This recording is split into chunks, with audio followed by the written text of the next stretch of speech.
नमस्कार, एक बार फिर से आप सभी का स्वागत है स्वदेश 24x7 न्यूज चैनल में। और चलिए एक बार फिर से रुक कर लेते हैं खास खबरों के साथ। खबर में देख लेते हैं दुर्ग से, जहां शासकीय विश्वनाथ यादव तामसकर स्नातकोत्तर स्वशासी महाविद्यालय में राष्ट्रीय संगोष्ठी का कार्यक्रम हुआ। बता दें आपको, छत्तीसगढ़ की भारतीय ज्ञान परंपरा सृजन और संरक्षण की अंतर यात्रा विषय पर राष्ट्रीय संगोष्ठी का यह कार्यक्रम आज शासकीय विश्वनाथ यादव तामसकर स्नातकोत्तर स्वशासी महाविद्यालय के सभागार में आयोजित किया गया, जिसमें मुख्य अतिथि के रूप में राजस्व एवं आपदा प्रबंधन पुनर्वास उच्च शिक्षा मंत्री टंकराम वर्मा शामिल हुए।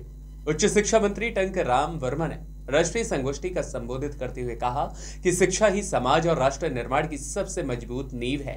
छत्तीसगढ़ की स्मृति और भारतीय संस्कृति दोनों ही अत्यंत समृद्ध भी है। प्राचीन गुरुकुलों में शिक्षा का लक्ष्य केवल आजीविका नहीं, बल्कि व्यक्ति के भीतर चरित्र, अनुशासन और समाज के प्रति समर्पण का संस्कार स्थापित करना था। वही नई शिक्षा नीति 2020 इसी परंपरा को आधुनिक रूप से आगे बढ़ा रही है। यशस्वी प्रधानमंत्री नरेंद्र मोदी की यह सोच आधारित नई नीति शिक्षा को रोजगार, संस्कृति और अध्यात्म से जोड़ने का भी कार्य करेगी। आगे उन्होंने कहा है कि आज का सृजन ही कल के विश्वगुरु भारत का आधार बनेगा।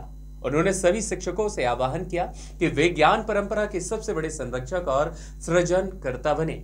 उन्होंने आगे कहा कि प्रश्न करना ही ज्ञान ही पहली सीढ़ी माना जाता है। प्रश्न करने से ही ज्ञान में वृद्धि होती है।